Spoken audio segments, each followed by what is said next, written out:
Saya Dr. Andes Halioga, MSI, Bupati Aceh Tengah. Hari ini kami berada di ruang kantor DPRA Aceh, yaitu tepatnya di ruang Pak Salehin, salah satu wakil DPRA, dalam rangka menyikapi bahwa terkait tentang bagaimana pengelolaan danau laut tawar ke depan.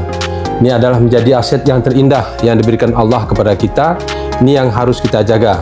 Dan alhamdulillah seluruh masyarakat Aceh Tengah yang menjadi nelayan yang tinggal di lingkungan Danau Laut Tawar hari ini sudah sepakat bahwa ini kita kelola bersama dan kita tata bersama.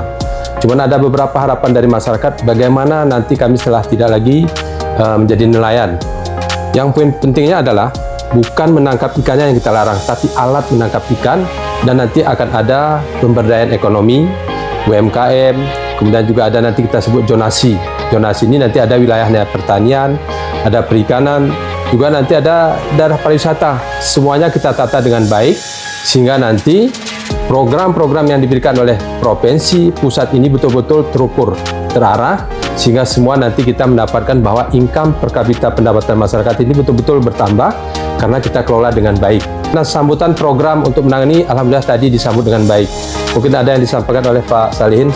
Yang pertama sekali kami mengucapkan selamat datang kepada Bapak Bupati dan beberapa unsur SKPA dari Aceh Tengah untuk segala sesuatu yang bisa kami bantu untuk wilayah Tengah. Kami sepakat 6 orang perwakilan dari Aceh Tengah Benar Meriah all out sesuai dengan kewenangan dan kemampuan kami, sesuai dengan tugas kami di DPR Aceh, terutama masalah Danau Laut Tawar. Danau Laut Tawar ini adalah ikon untuk dikenalnya dataran tinggi Gayo di kalangan nasional bahkan internasional. Untuk itu kami siap membantu. Kami tinggal menunggu hasil administrasi yang harus dilengkapi oleh pihak kabupaten agar kita dapat laksanakan bantuan-bantuan khusus dari provinsi.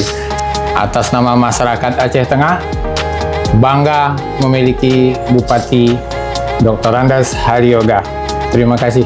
Saudaraku yang berbahagia, ini adalah sebuah komitmen dari pemerintah provinsi dan seluruh anggota DPRA wilayah Benar Meriah dan Aceh Tengah. Mudah-mudahan nanti Danau Laut Tawar ini kita kelola dengan baik, kita kemas dengan baik untuk kita dan untuk anak cucu kita. Berizin, Gayo tetap bersatu dan semoga Gayo tetap di hati kita bersama.